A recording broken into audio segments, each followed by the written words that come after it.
Good afternoon, listeners. Welcome to another episode of the Arrive and Thrive Career Podcast. I have I hope I can call him a mate. I hope he's going to come into the mate's inner sanctum. Hayden O'Neill, welcome to the podcast, mate. Thanks for having me, mate. You can definitely call me mate. Now, mate, please introduce yourself and I suppose what you do, because I truly find it fascinating, interesting, and I know our listeners will, because we don't have too many episodes around the creative pursuits. But yeah, introduce yourself and what you do. I'm a photographer by trade, mostly in the surf industry, but I do weddings as well. I've been sort of cutting my teeth in photography for the last 17 years now.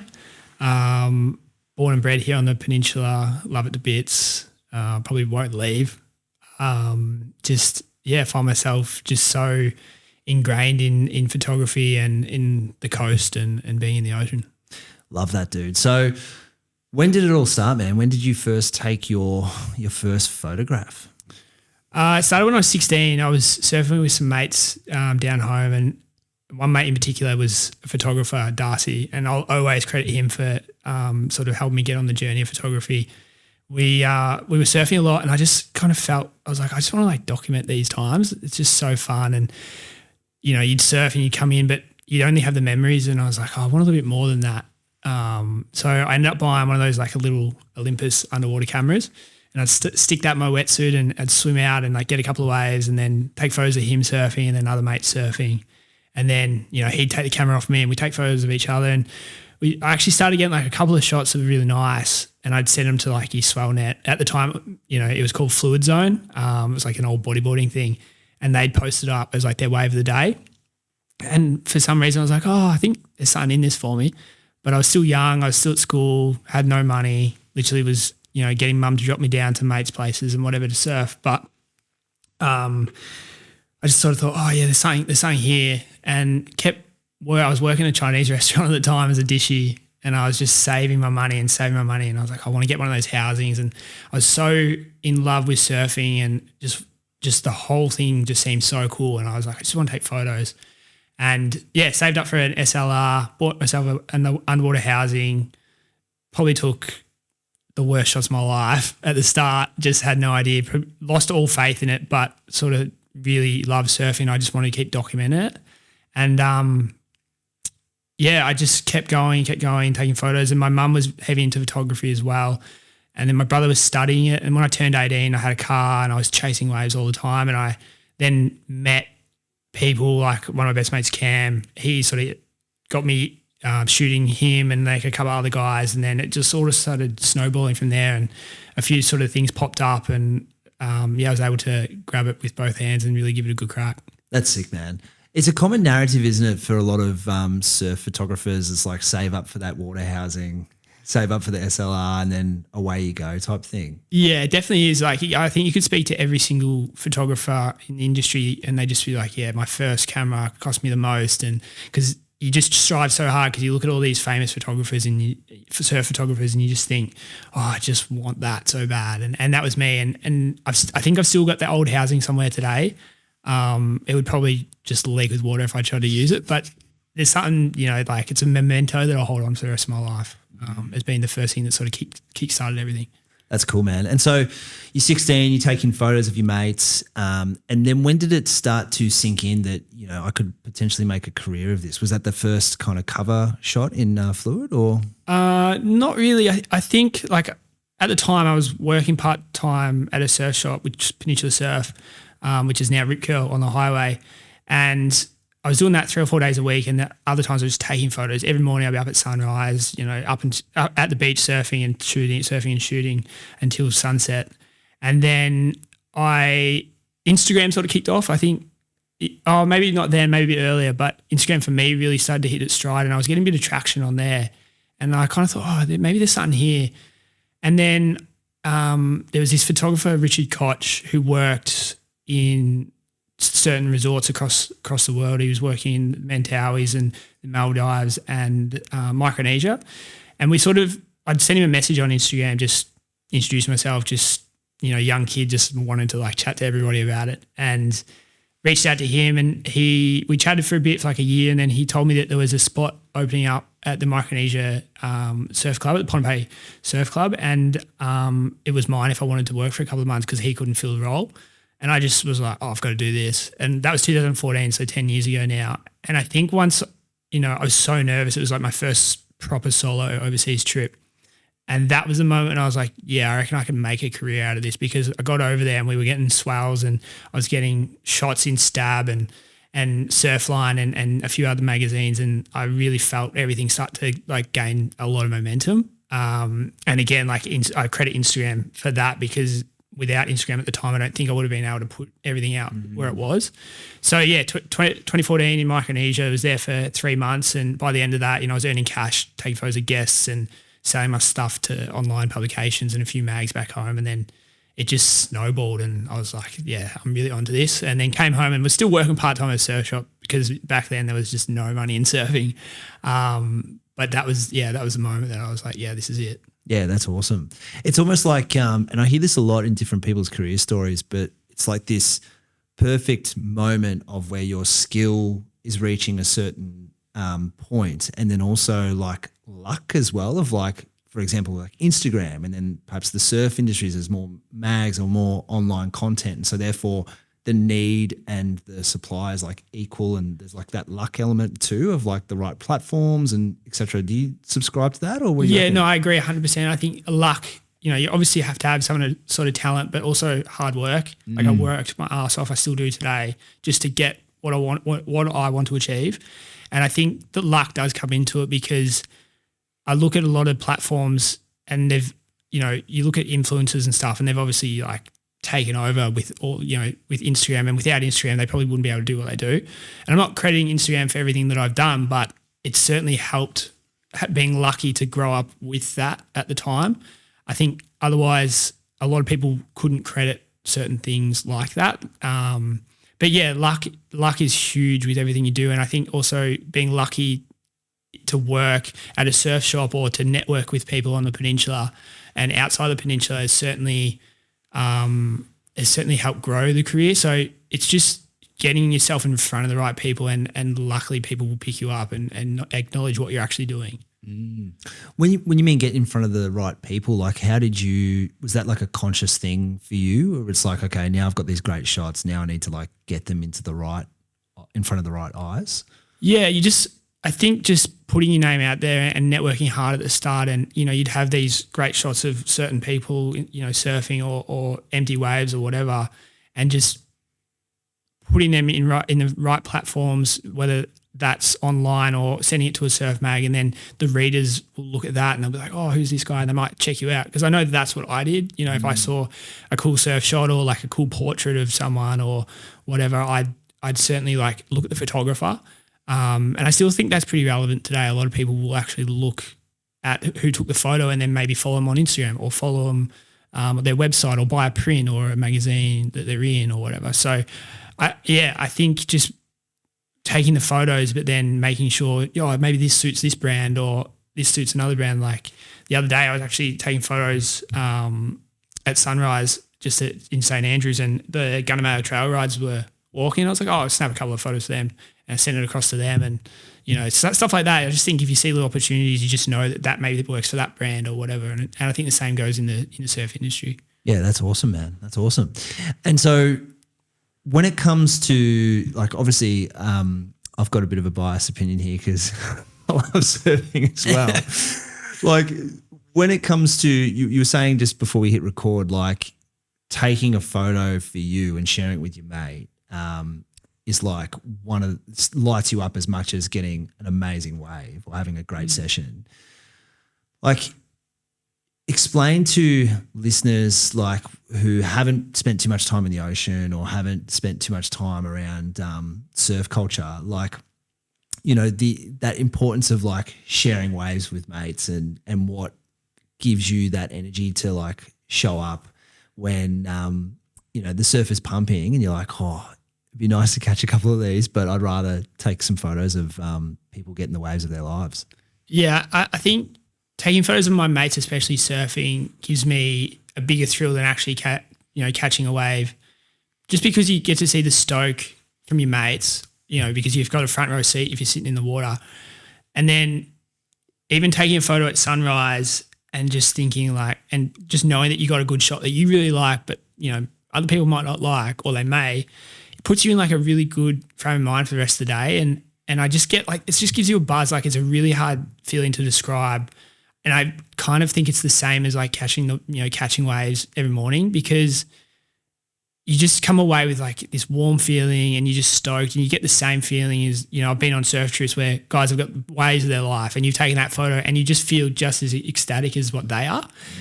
And just having that thrill allows you, I think it just allows you to be able to, I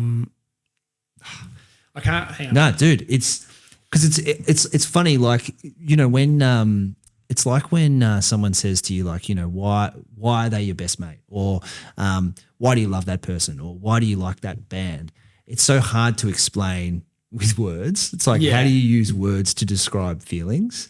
So I love the fact that you're like already kind of getting caught up trying to explain it, because it means that like that feeling is strong. Because it's like, how can you put a word to, you know, that buzz that you get? Like you can say, oh, it's a buzz, and people go, oh yeah, but like they don't actually understand. It's so hard to explain to someone who just like doesn't do both. You know, like obviously you surf and you love surfing, but it's, I guess maybe the way I can compare it is like if, you know, someone like a boxer, you know, lands a great punch, but maybe doesn't win the fight. It still has that feeling. He's like, oh, I definitely like got this. I've got something here. Yeah. It's hard. It's really hard to describe because I'm not good at like articulating my feelings too well, or articulating myself even, but I feel that it's just the buzz that you get just keeps you going. And that's, you feed off so much off one image or two images to go for the next session. And I always look at the ocean as like a giant reset, whether that is surfing or taking a photo. So being able to take a photo of that certain session is like a double reset in a way. Yeah, I love that. Is do you think that's because like I don't know too much about photography, but I'm assuming you have to be right in the moment there, and if you're not in the moment, you might miss the perfect photograph. And so it's like going, all right, what's the wind doing? Like, what's the light doing? I need to adjust like settings on my camera. And so it's like it forces you to be present like you would if you were catching a wave, where it's like, okay, what's this section going to do? Like, is this guy going? He's not going. Like, you know, forcing you to be present in that moment. Like, is that kind of something you experience, or is it more complex than that? No, I can agree. I think because when you're in the ocean, whether that's taking photos or surfing, you solely focus on basically what you're doing. Like you might be surfing with 28 other people, but you might not be. And I think you're focusing exactly on what the waves are going to do, because this is like your opportunity to be on your own and enjoy being in the ocean. And I think not having distractions of the outside world, and you're always reading waves and watching it. And I find myself every single session like watching birds fly over my head, or watching, you know, the certain way waves have changed in the rip, or like low tide, high tide. Just everything, all the little factors come in, and it's the only thing you focus on. You don't focus on anything else. And I think years and years of taking photos or following surfing, you know, whether that's world tour or mates getting waves, you kind of learn about the ocean and the way, and you're just able to read everything. And I think that is what you focus on when you're in the water the most. And really the only distraction is you're pressing a couple of buttons on your camera to get the right shot. And I'm always looking at, you know, lights coming over the dunes, and especially down here, you know, sunrises from the mainland. So you have to wait a certain 20 minutes before it comes over the dunes, before it actually hits that certain part of the beach. Yep. So just the little things like that you're always focusing on. Yeah. Dude, guilty pleasure. Like I'm not that big on Instagram, but whenever I see your posts, I like take a moment and check it out, because thank you. Honestly, I think the power of photography for a lot of people, especially you know, casual surfers like myself, it's like if we can't get into the water, it's like, oh, sick. Like that shot, mind surf, like try and like the sunrise shots that you take, the, you know, the little like even like the light that you capture in certain ways is beautiful, is a beautiful thing to watch. And I think that can obviously serve, like I think creative pursuit serves a lot for a lot of different people in different ways. And I think every creative I speak to, it's like that it's hard to measure the ripple effect of their work, because I know for me, I'll share like a photo of that you've taken, go to my wife and be like, oh, check this out. And she'd be like, oh, sick. That's awesome. And so like that ripples through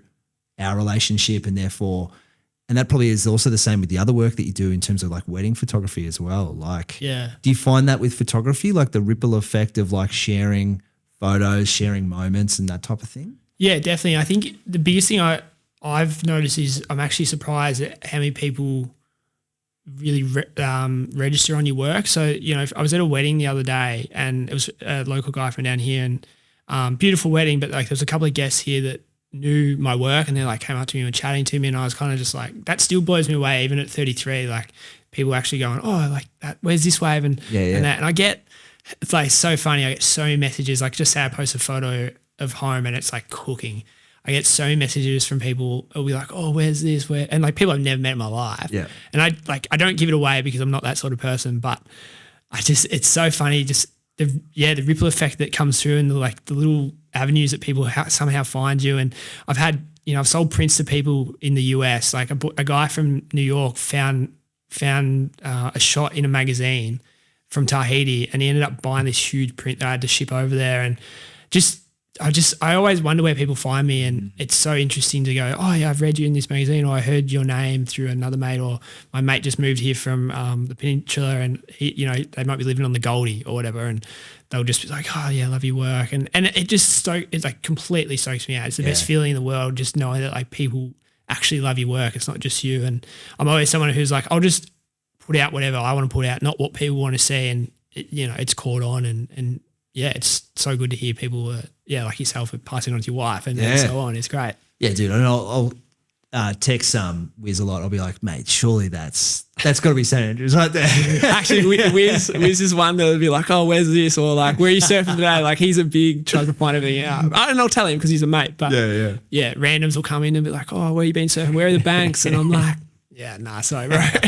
I've got like a bunch of secret spots. Oh, not just me, but me and my mates have got a bunch of secret spots that we just don't tell everyone. We call them different names than probably what they're called. And just, pretty secretive like that. And I think you have to be. But if it's a mate, I'll be like, yeah, it's just down the road, bro. Like, dude, that's the part I love about surf culture though too. It's like you need to do your time to know where those spots are. Yeah. It's I mean, I've put in so much time reading forecasts and maps. And I think if you're so heavy into what you're doing in any industry, you're going to put the time in. And I think, just reading maps and forecasts helps you learn about certain tides, and especially down here, like they call it the almost coast because it's almost good. Like if the wind is like a little bit more north, it'd be just like perfect day ever. And I think, just being, acknowledging all that and knowing that is the key to, getting good waves.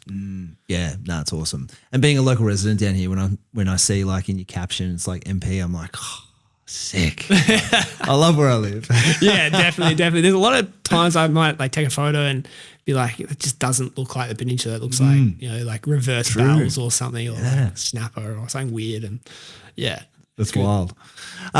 So dude, I could obviously talk to you about surfing for the whole episode, but please break down like the lifestyle of, a freelance creative. So someone that pursues like obviously many different clients, and you obviously sell your own stuff, and then you've got like you're working with magazines, and then you've also doing weddings and things like that. Like break that down to us, and I suppose some of the pros and cons of that type of career lifestyle. So I think the biggest takeaway for me from photography is the lifestyle I've created. I still feel so lucky to work for myself, have my own agenda, surf all the time, go out with my friends, socialize. But that doesn't come without the hard work. And I think like the hustle is the big one. You're always hustling. You're always up early trying to chase whatever you need to chase. And it goes through any photography venture. I think weddings or portraits or whatever, you just got to hustle, especially working for yourself. You just have to. But then, landing clients and then, seeing how stoked they are about images, especially with weddings, like the feedback I get from couples, like I'm starting to get a real buzz from that, just like I am taking a surf photo. And to be honest, I think like if you're in it, obviously we all need to earn money, and that's how we get through life. But I think if you're in it for the money, you're in it for the wrong reasons. And I think that goes through any industry. So I find that just focusing on taking the photos and the rest will come behind it.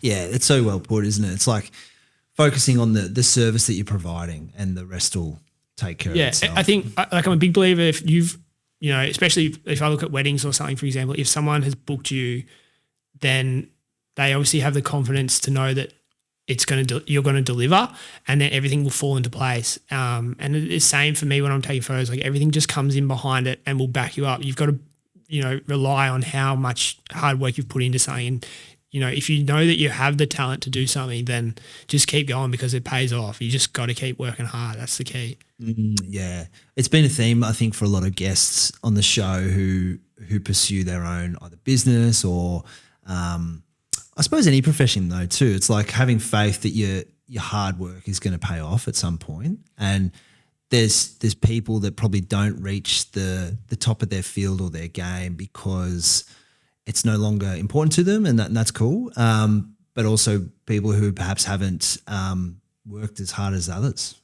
Yeah, I think it can really go either way, especially when you're running your own business. Like I've had businesses with ex-partners which have been great, but like you kind of rely on them a little bit and they might rely on you. So maybe the business doesn't go as well as probably what it could have. But when you work for yourself, you've got complete creative control, but you have to be accountable and you have to show up, because if you don't show up, who's going to do it for you? Or if you don't promote yourself, no one else will. Yeah. So I think you really have to put your head down. And there are days, like there's so many days, you know, you wake up and you're like, oh, I'm so exhausted. I wouldn't mind a nap this afternoon. But you've kind of just got to go, oh, that 3 o'clock train's going to hit, but you've got to keep going because you've got to get this thing out. So just putting your head down is the key. Like, you know, maybe sacrificing certain things in your life is also the way to go. And I've only really learnt that in the last 2 to 3 years. It's taken me a long time to get here. And that's not to say I didn't work hard when I was younger, but now, because I'm completely by myself, I'm just always focusing on what I need to do and get done, and it's paying off. Like I'm happy where I'm at. Like I feel like I'm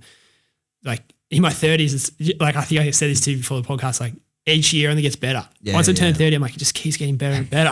Yes. And it just like that's the thing. You just got to keep showing up. Yeah, absolutely. How do you find? Because something I've always found difficult, not so much now or sometimes now, but like. Kids for me was a great, I suppose, lever for me to pull on, for me to stop working and to be like, okay, yeah, I need to take a break, or now I need to pivot into something else. Where if I feel like I didn't have kids, I would be very much a workaholic, like because I just love what I do. I just want to get better, get more schools, do more podcasts, whatever. How do you go when it's just yourself and it's like managing that like well-being, the spiritual side, the physical side, like your holistic life when you're so invested in it? I think you also have to prioritize yourself and your own mental health. Like working for yourself can be mentally draining. Like you're always thinking about finances and you're thinking about this and the next moves and you never switch off. Like even, you know, I'm in the water, like, yeah, it's a reset, but I'm always thinking about, oh, maybe I have to do this. And it's definitely a con. And it's not a negative way to go. It's not a positive way to go about things, but I think that's what just comes when owning your own business.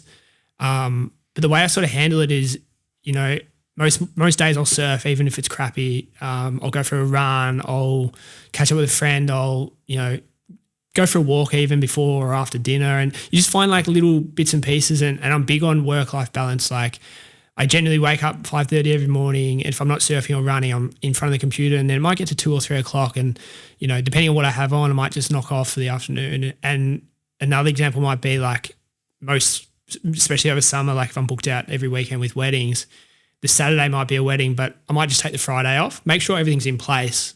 And, you know, if there's deadlines, that's all completed. But, you know, if the Friday's off and it's 25 degrees outside, like I'm going to go surfing because I've got to work on the weekend. And then the Sunday, you might have to get a sneak peek out to the couple. So you kind of like, you lose your weekends, but you make up with it in other ways. Yep. And for example, like, again, if I'm working on a Saturday and say Tuesday's like amazing weather, I'll just take the day off and I'll go surfing. But I make sure that everything is in place. But even on that day off, you're still thinking about it. And I don't really know if that'll ever switch off. I mean, I don't have kids. I don't have a partner at the moment. I'm very much just so invested in what I'm doing because I love it so much. I'm sure one day, like, you know, if I have kids or whatever, like that'll probably happen. I'll slow down a bit. But you go through ebbs and flows all the time. Yeah. No, it's cool. It's like an exciting time too, because it's like I'm a big believer that when we're in that zone of motivation and you feel inspired, go hard. Like, you know, that may not last forever. And like when you do need a break, go hard on the break. Like, you know, for sure. Switch off, do what you need to do. Yeah. And I think just finding what works best for you, especially like, you know, I find that if I'm up early and I'm working, I'm so productive between like 6 and 11, 12 o'clock. And then I sort of start to hit that downhill after that. So I find if you can find certain avenues in your day that are best for you, then target in on that. So like some people work better at night. Some people work better at 2 a.m. in the morning. Like just do that. If that works for you, just as long as you make sure everything else in your life is taken care of. Yeah, I love that. So bro, let's pivot back to surf photography. So what has been, if you could take us to a session that was like one of the best sessions that you had like all time, where like, I don't know, was it the swell pumping or was there like a particular shot or like a particular circumstance? Like take us through like a real highlight that I mean, you've got in your career. There's been a lot. Like I've had some amazing sessions overseas and you can't beat a session overseas, but having a session at home is like just like coming in and you just want to have like 100 beers. Like you just want to celebrate. Yeah. And there's this one session, March 28th, 2019. Dude, the only reason I remember it is because I was out there with like 3 of my best mates and it was Cam and Wally were just going wave to wave and I was shooting in the water and I just remember came in, I reckon I had like 50 or 60 keepers and I was so happy and we had a fire on the beach and we were drinking beers and it still sits in my Dropbox today and it will never get deleted because I can sometimes look back on it and be like, that was the session. And we still talk about it. Like the other day I was with Cam and we just like, it's this place called Troubles and it's literally like sits on this rock shelf and it hasn't been, I swear to God, it hasn't been good since that day. Yeah. And wow. I don't even know if it'll ever be good again. It's just that day it was like end of autumn and I feel like on the 28th of March every year, I just for some reason will think back on that. Yep. And that was the day where it was just absolutely cooking and I've never seen home as good as what I did that day. Dude, and that's magic. Yeah, that having a session at home like trumps absolutely everything. And it doesn't matter what's going on in your life. If you're having the session or the best session ever, everything else fades away. And that was one of those days where I hope I remember that. You know, when I'm sitting on my porch at 90, you know, like, yeah, it's good to reflect on. That's sick. And like when it comes to, I suppose, more challenging times, like I imagine when you're shooting from the water, there's in certain lineups, there's a lot going on. Like, you know. Yeah. I've had some pretty interesting run-ins. Like the first one I had was when I was in 2014 in Micronesia and it was at P Pass and I reckon it was 8 to 10. It was big. It was pretty scary. I was 10 years ago. I was 23. I was still young. I was still scared of big waves. I still somehow am today. But I remember I was trying to get under this one set that was really wide and as I sort of went under, I just didn't get deep enough. And I remember like being under, I reckon it was 2 waves, but it was just had my housing wrapped around me and I was under the water like trying to find the surface, had my eyes open. And I broke through and then copped another on the head. And that day, the surf club actually they had their ski running and most sessions they wouldn't have the ski running. And I can never say his name, but Alois picks me up and I literally I remember I was like pretty much half naked and just like, I was just so rattled and I remember lying on the back of the ski and I was like, just take me to the boat and got me back to the boat and just grabbed a coconut, sculled a coconut and I didn't swim for a couple of days after that. I was really, really, really rattled. And that I learned a lot from that, especially about positioning and where I was. And I think, things like that you just have to learn from. You can't look back on and go, I don't want to do that again. Yeah. And there were sessions I went to Tahiti in 2022 with my mate Grant and we got pretty big chokes. And that was pretty scary. That definitely put me in my place and kind of made me realize how insignificant I am in the ocean. Were you shooting from the water? Shoot from the water, shoot from the boat. There was one session we had in the last week we were there. We kept extending our trip because it just was so good over there.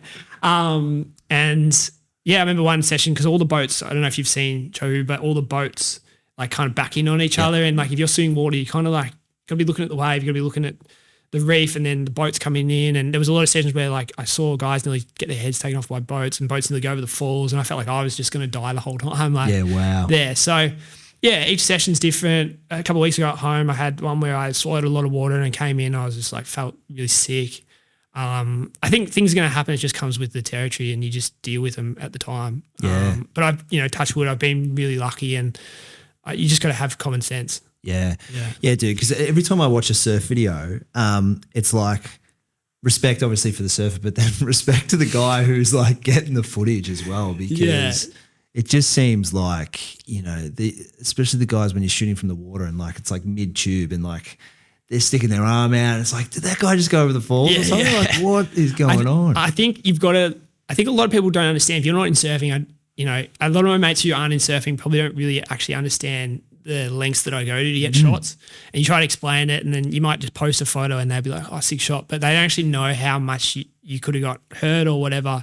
But you're always learning. Like there's still, I feel like I'm still learning so much about the ocean every day because it changes, and it's changed so much in the last 30 odd years in my lifetime. So just having respect for it is massive. You just got to respect the environment that you're in. Yeah, cool. And to explain to people that aren't familiar with it, so when you mean shooting from the water, you've got like your camera, you got some fins on, and then either boardies or wetsuit, and that's about it. Yeah, pretty much. So at home, obviously wetsuit 99% of the time. We're not lucky enough to be in boardies too much here. And then overseas, boardies, wetsuit vest, just for sun protection. And then I've got my housing, which does weigh a lot. Like I think my housing's like 4 kilos. Yep. So you swim with that a lot, and it does float, which makes things easier. And then you got fins on.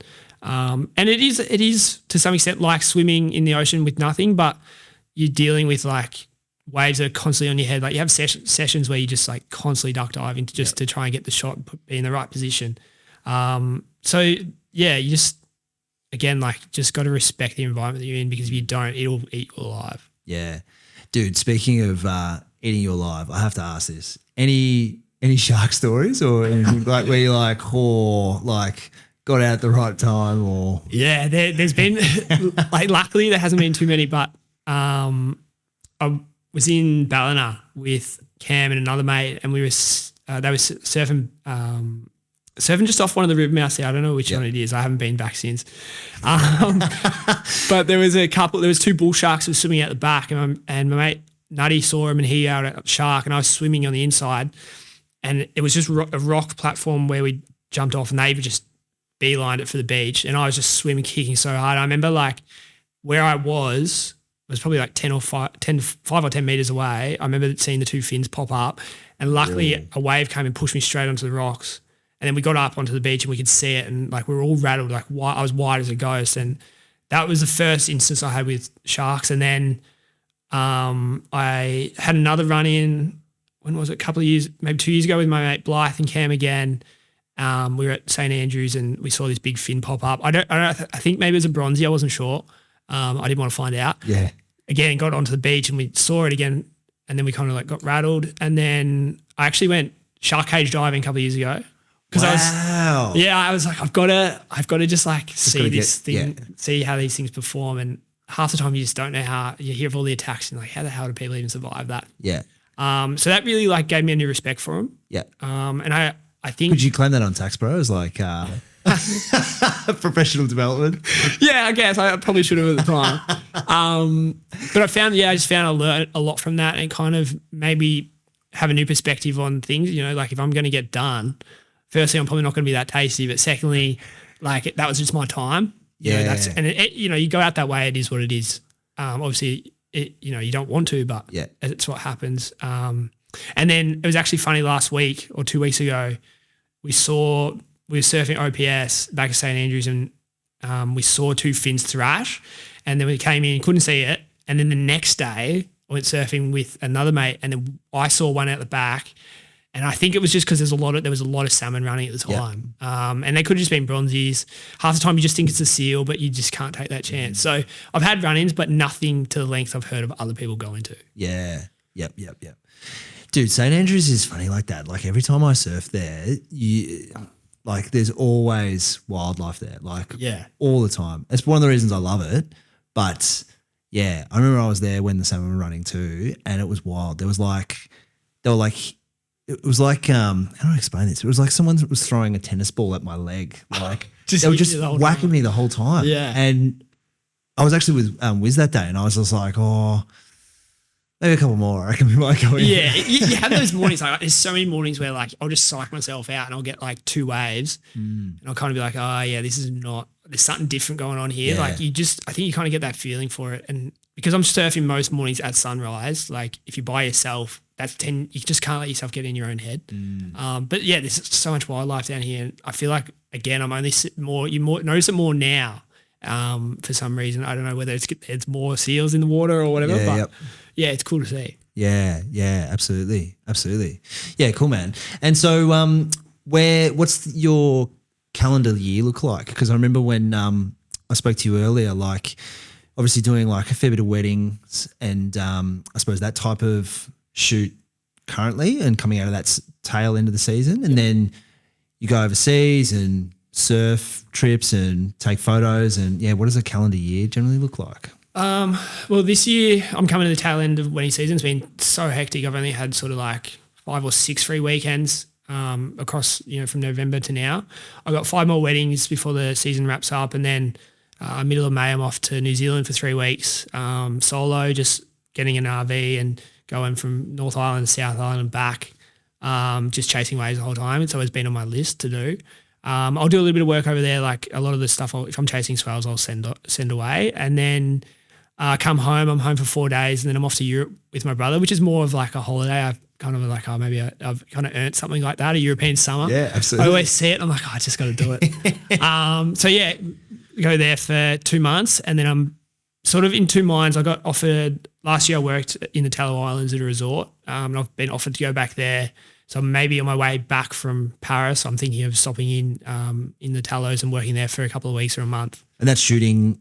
Yeah, just shooting guests, surfing, cool. And it's really fun.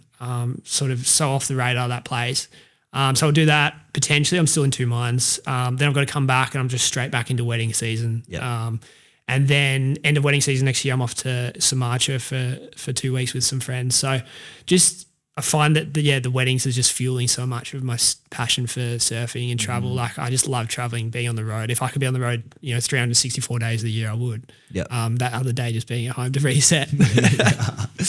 Like, dude, what does your career vision look like? Like, have you got like a specific goal or position or business that you're trying to build, or is it more of like a legacy, like a creative legacy, like? I've certainly got goals. My goals change every day. Like I've hit a couple of goals this year that I'm really stoked about, especially in the wedding industry. I've actually got my 2 biggest goals. Number 1 is landing a magazine cover in the surf industry. I feel like that's getting harder and harder with less mags out there. And my second one is landing an international wedding. I feel like if I've done those 2 things, I'll feel like I'll be so stoked with everything. I've actually got 2 Post-it notes in my bathroom. One says international wedding, one says surf magazine cover. So when I'm in the shower, I just look at those. Just channeling.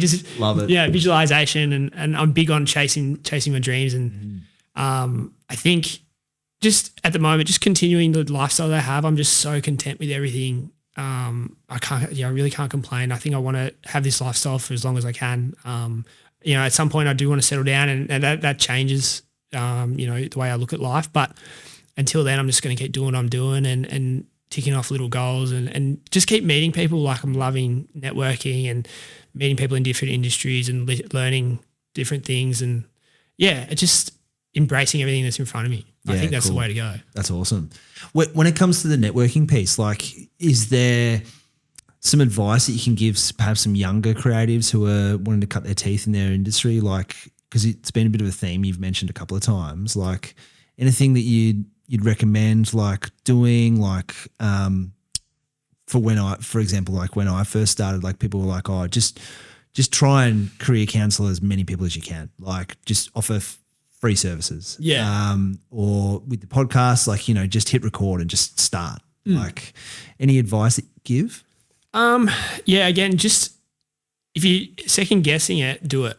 If you are unsure about messaging someone or like asking for a piece of advice, just do it. Like, what's stopping you? The worst someone can say is no. And like, yeah, it can be defeating, but you'll pick yourself up again and keep going.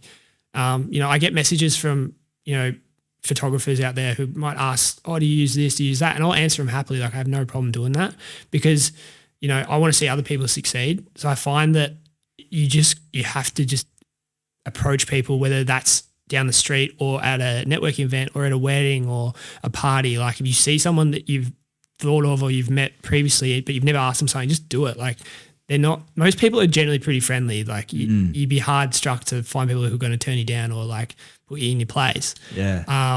So yeah, send a message, say hello, like network on Instagram, follow people that you admire, follow people that have got similar interests, and just get out there, because like if you don't do it, no one's going to do it for you, and you're not going to be able to grow. So just grab every opportunity that comes in front of you. It might be like you might have to take, like when I started out, I took photos of people surfing and I got paid in clothes, and like I was like, yeah, at the time it was sick. Yeah. But the thing is, like that opened up so many opportunities. Like if I'd said no, then it wouldn't have happened. Like nothing would have happened after that. And they would have been like, well, this guy obviously is like, doesn't really care. Yeah. So just anything that comes your way, just grab it, and who knows where that'll lead, and who knows who you might meet through doing stuff like that. Yeah, totally. Have you got like a cool story of like something that you said yes to and then it opened up an even bigger project? Because I love those stories too, because I think it's so relevant when you're starting your own business. Yeah, I've got a couple. I remember I was working at Peninsula Surf, and one of the reps, Tommy Nolan, shout out to Tommy, he had started working at Havaianas at the time, and we were like good mates. But he kind of said, "Oh, I've got this opportunity. I might be able to get you a photo on a Havaiana." And I was kind of just like, at the time, like I didn't wear thongs. I thought thongs were pretty daggy, whatever. And I literally was like, you know what? Yeah, I'm going to do it. And it ended up getting a photo on a pair of Havaianas. And that sold really well. And I was like, that's the most random thing ever. And, if I'd said no, that wouldn't have happened. And then another one, I don't want to sound like I'm name dropping or anything, but I got approached by Hurley to get some photos on T-shirts. And I was just like, straight away I was like, yeah, let's for sure want to do this. And then that was a Hurley Australia. And there's a bit of a backstory with Hurley, like they got bought out, but then Hurley America approached me. So like if I'd said no to Hurley Australia, Hurley America is obviously, they run the whole ship. Yeah. So then that wouldn't have happened. So anything that sort of comes away, I'll do it. But if it doesn't align with my beliefs and values, like if it's a brand that's like not environmentally friendly or whatever, then like that's a hard no from me, regardless of where it might take you. I know I'm contradicting myself a little bit, but I think you have to have your values and morals aligned, because you could, like, who knows where that could go. It could really, if you start working with a brand that's like sucking oil out of the ocean, like just it's not what you need to be doing. Yeah, that's a good point, isn't it? Because like your name is attached to the photo, and if that is going straight on some sort of campaign that doesn't align with your values, then that starts to create like a muddy kind of experience. Yeah, it does. I think too, like you even find yourself working for some brands who are very environmentally aligned, that it starts working itself into your actual personality and lifestyle. Interesting. So like if I've done a little bit of work for Patagonia, and I find now like I won't buy fuel from certain fuel companies just because like they've, you hear stories of what they've done, and then Patagonia is advocating against them or whatever. So I just find that like, aligning yourself with the right people, and that starts, can come out in your own life and only has positive effects for you. Yeah, sick, man. Awesome. Dude, it's been a pleasure hanging out with you today. And yeah, I just love what you're doing. I think the stuff that you're putting out on both of your Instagrams, which is at Hayden O'Neill and then at Weddings by Hayden on Instagram. I think both are fantastic, and the content that you're putting out there. I appreciate it. How can people like get in contact with you and also all buy your prints and things like that? So all my wedding stuff is Weddings by Hayden, weddingsbyhayden.com. And a lot, I sort of try to keep the two businesses separate. And then all my surf stuff and lifestyle shots are at Hayden O'Neill or haydenoneill.com.au. You can buy prints and zines and bits and pieces from there. And even just sending a message on Instagram, if you see a shot on Instagram that you like, or you just want to chat about anything, like I said, just reach out. I'm always going to say hi. I'm always open to grabbing a coffee. Well, actually not a coffee, but maybe a beer or orange juice or something. So just say good day. I'm always around. Yeah, sick, man. Awesome. And dude, a question that we ask all of our guests is what are you roaring about? To honour my dear mate Dan, who left his imprint on this show quite substantially. But I'll just play his little theme music for you, so really get you in the mood. Taco. I'm roaring. So yeah, bro, what are you roaring about at the moment? Because I'm roaring watching your photos and everything like that. And I just I feel so grateful to be a part of just the local community now down here, because I didn't grow up here. And my wife and kids, like, we just love like being a part of the Mornington Peninsula and just having all those amazing wilderness and ocean environments on our doorstep I'm just love. So when I see your photos, it just like reaffirms that for me. So, oh, nice. Thanks, man. That's great to hear. Pleasure, man. But wait, what are you roaring about, dude? Because it's not my question to answer. It's yours. Can I take that? No. Yeah. No, I think, and this is going to be so cliche to say, but honestly, like, just life at the moment, like, I'm really enjoying what I'm doing, and I find myself, like, it's funny, just like getting up in the morning, I'm so, like, I just want to start the day, I might wake up, I wake up 5:30 every morning, and I'll literally, like, say 2 a.m. in the morning, I'll go to the toilet, or I'll roll over and check my watch, or look at my phone at the end of the bed just to see the time and wish it was 5:30 in the morning, just so I could get out of bed. Yeah. And that's not necessarily to, like, jump into work, but that's, go for a run, go for a surf, watch the sunrise, chase that morning light, like, just shoot, whatever. But yeah, I'm just so content with everything that's going on, and I'm just absolutely roaring about that. Yeah, love that, dude. Hey, just a quick photography question. People often refer to like this golden hour experience. Is that obviously that's in the afternoon, isn't it? Or can it be in the morning as well? Oh, it can be. It's majority afternoon, but it can definitely be in the morning, and it's like that little. I reckon people say it's like an hour, but I think it's like a 30 to 45 minute window before sunset. Yeah.